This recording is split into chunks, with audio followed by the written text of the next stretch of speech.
Well, defending champions Portugal are out, falling to the #1 ranked team in the world, Belgium. Just a one goal separating both teams on a hot night in Seville. Borussia Dortmund's Thorgan Hazard scored the only goal of the match after 42 minutes with a sublime strike. The dip and swerve getting the better of Rui Patricio in goal. James, Belgium are through, but they had to resist tremendous pressure from Portugal late on. Yeah, pressure definitely from Portugal, but not in the first half, that's for sure, because we definitely saw that dominant Belgian side. But when Portugal did ramp things up, I think the game definitely came much more to life. That goal obviously dampening the moods, but they needed to come back. They had no choice anymore. We're no longer in the group stages. But obviously Belgium defending really well when they needed to, also attacking really decently, and well, Portugal not getting those balls up there. We saw Cristiano Ronaldo asking his team to come up to give him those balls because he was touching very little in the first half. A bit lower than him, obviously. We had Renato Sanchez, who was everywhere. He just non-stop. It was curious actually why he actually came off. I'm not sure. You know, he was looking just as fresh when he came off to me as when he just got onto the pitch. So good efforts there, obviously, but I think a big part of this for Belgium was for Portugal was the tension that was on the game and really boiling over in a way, because when obviously with all the fouls and the cards that we saw tonight, in the face of that, Belgium was much more composed. And in the end, I think that's what allowed them to really stay in the game. You could see it on the players calming each other down and not getting into this, this excitement that we saw on the Portuguese side. And that was a massive, massive advantage for the Belgians.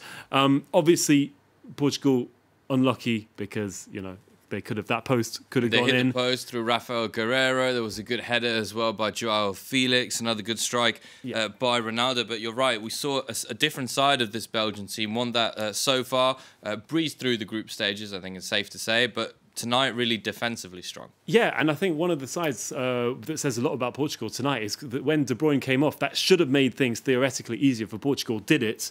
It didn't at all. So, I mean, Belgium doing what they needed to do there. And, that save that we were talking from that header from Courtois was fantastic. I mean, again, that was an unlucky side for Portugal. But, yeah, their threats are great. They're clearly showing why they're the #1 team tonight.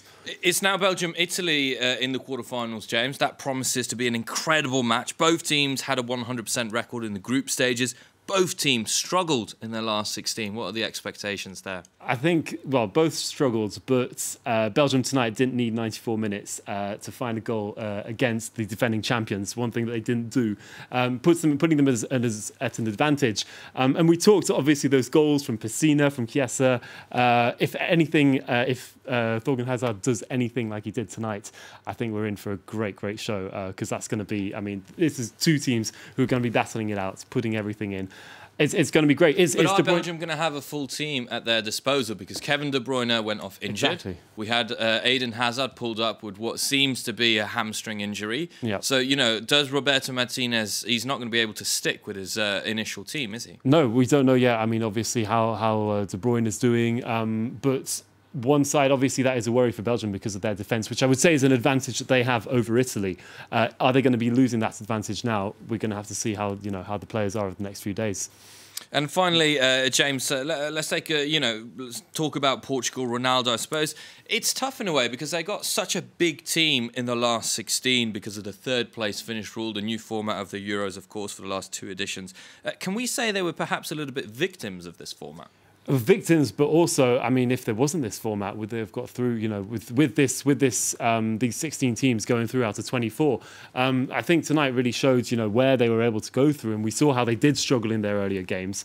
I think it's a huge shame to see the defending champions leave so early. Obviously, a shame for Cristiano Ronaldo not to go on and go through these records that he's been equalising and setting so far, and huge disappointments for many of them in the team, because some of them, do we know when they're going to next be playing in an international tournament?